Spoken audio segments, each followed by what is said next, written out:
Well, from one Premier League to another now, the Dr. Martins Premier League. The leaders are Weymouth. Their player-manager is Steve Claridge. Nearly 20 years after he first donned the claret and blue colours, Claridge is back, and this time he's in charge. Dave Beckett went to see him at the big Dorset derby on Boxing Day.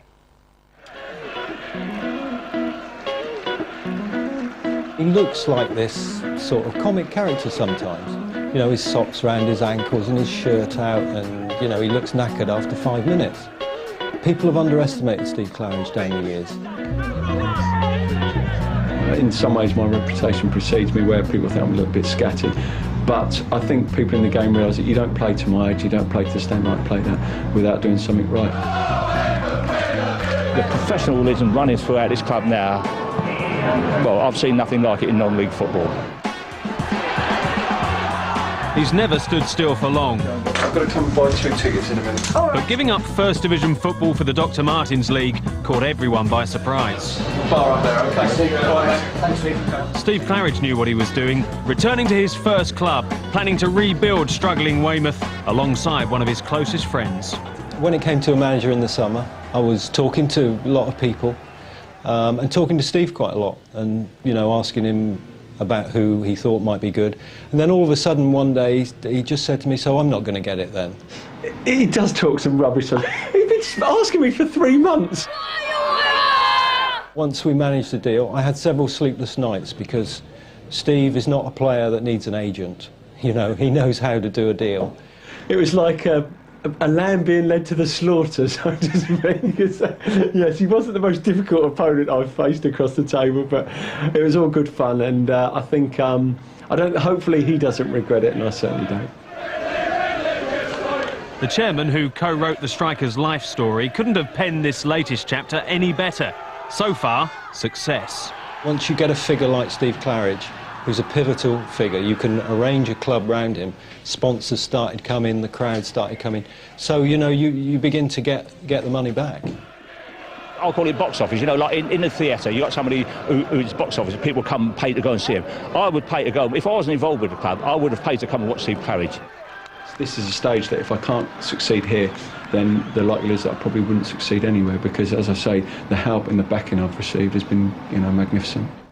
Crowds have doubled, expectations too. 3,700 flocked to the derby with Dorchester. Yeah, talk about your Man Uniteds and Man City, your Liverpool derbies. This to us is as big as them. For the away fans, just a 7-mile journey. Not worth the trip.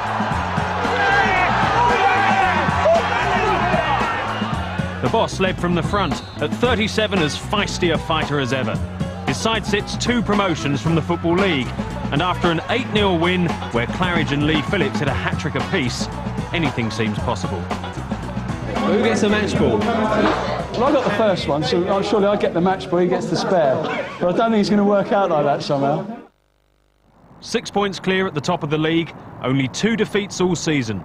The club's new rallying cry seems more and more appropriate, even if no one will claim it. It says "Live the dream" outside. Yes, that was the chairman, actually. I didn't realise that was his motto. And that came from the summer when we held a fans forum here to introduce Steve Claridge.